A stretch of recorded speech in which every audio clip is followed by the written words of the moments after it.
국내 갑부 5위에 랭크 중인 카카오 김범수 대표입니다. 김범수 대표는 1990년 말 온라인 게임과 PC방에 열풍이 불자 대학 시절 고수톱과 당구를 치며 놀았던 경험을 온라인으로 옮겨보자고 결심하였습니다. 하지만 당시 그의 아이디어는 기업에서 받아들이지 못하였고 당시 다니던 삼성 SDS를 퇴사하고 1998년 한 게임을 창업하게 됩니다. 이후 같은 삼성 SDS 동기인 네이버 이해진 대표와 합병하여 NHN 대표로 지내다 편안한 삶을 살기보다 창업가로 돌아가고 싶다며 돌연 퇴사를 하게 됩니다. PC통신에서 인터넷으로 넘어가는 것을 주목하고 한 게임을 만든 그는 피처폰에서 스마트폰의 변화에 관심을 가지고 아이폰 출시와 동시에 가족들에게 다시 출근해야겠다 라고 말한 후 카카오톡을 출시하게 됩니다. 다음 국내 갑부 3위에 랭크 중인 넥슨 김정주 대표입니다. 김정주 대표는 일본 여행 당시 사람들이 줄을 길게 서 있는 걸 보고 무슨 일인가 했는데 그게 바로 닌텐도 게임기를 구입하려고 서 있는 줄임을 알고 몹시 충격받았다고 합니다.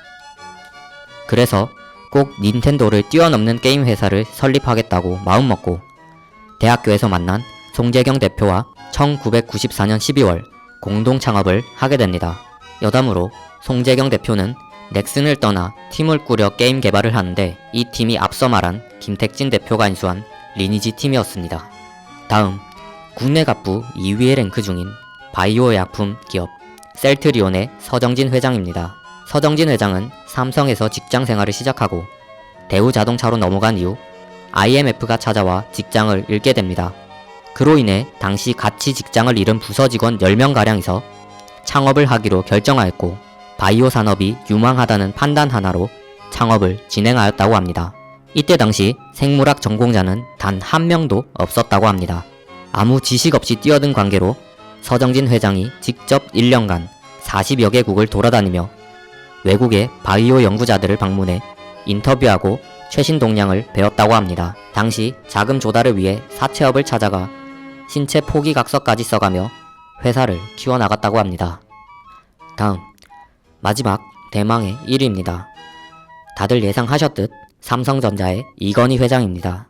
사실 이건희 회장이 삼성을 직접적으로 창업한 것은 아닙니다만 당시 반도체에 대해 인식이 전무하던 시절 성공 가능성을 보고 아버지 이병철 회장과 경영진들의 반대를 무릅쓰면서 본인의 사비를 들여 반도체 회사를 들이게 됩니다.